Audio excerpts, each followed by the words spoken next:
Agora mesmo, enquanto você assiste esse vídeo, seu cérebro já tomou várias decisões sem te avisar. Qual posição do corpo mudar? Onde focar o olhar? Se continuar assistindo ou não? Tudo isso aconteceu antes de você perceber. E existe um experimento científico que prova isso de forma perturbadora. Fique até o final, porque o que você vai descobrir vai mudar a forma como você enxerga o seu próprio livre-arbítrio. Durante séculos, filósofos e cientistas debateram uma das questões mais profundas da existência humana: nós realmente temos controle sobre nossas próprias decisões? A maioria das pessoas acredita que sim. Que quando você decide levantar o braço, foi você quem decidiu. Que quando você escolhe o que comer, a escolha partiu de você. Essa crença é tão fundamental que moldou sistemas jurídicos, religiões e toda a nossa noção de responsabilidade pessoal. Mas a neurociência moderna diz algo completamente diferente. E a história começa num laboratório na Califórnia, em 1983, com um cientista chamado Benjamin Libet. Benjamin Libet era neurocientista da Universidade da Califórnia. Ele queria responder uma pergunta simples: quando exatamente o cérebro decide agir?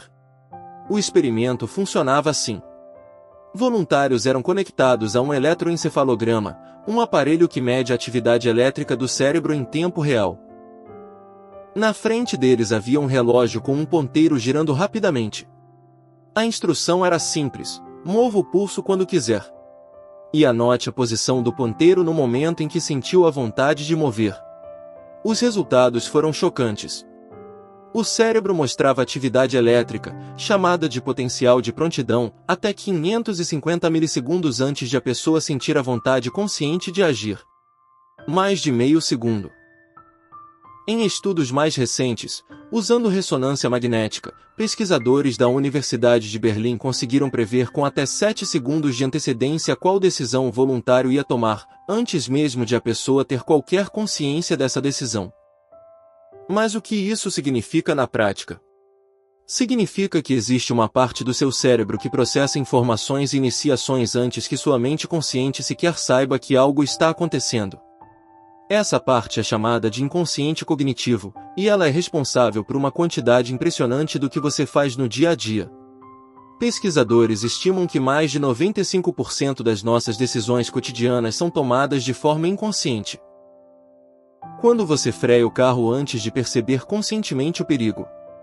Quando você desvia de alguém na rua sem pensar. Quando você sente que algo está errado em uma situação antes de conseguir explicar o porquê. Tudo isso é seu inconsciente agindo antes da sua consciência. O neurocientista David Agleman descreve isso da seguinte forma: a consciência é como um jornalista que chega depois que tudo aconteceu e escreve a reportagem como se tivesse estado lá o tempo todo. Você não pilota o cérebro. Você lê o relatório depois. Agora você deve estar pensando: se o cérebro decide antes de mim, eu tenho livre-arbítrio?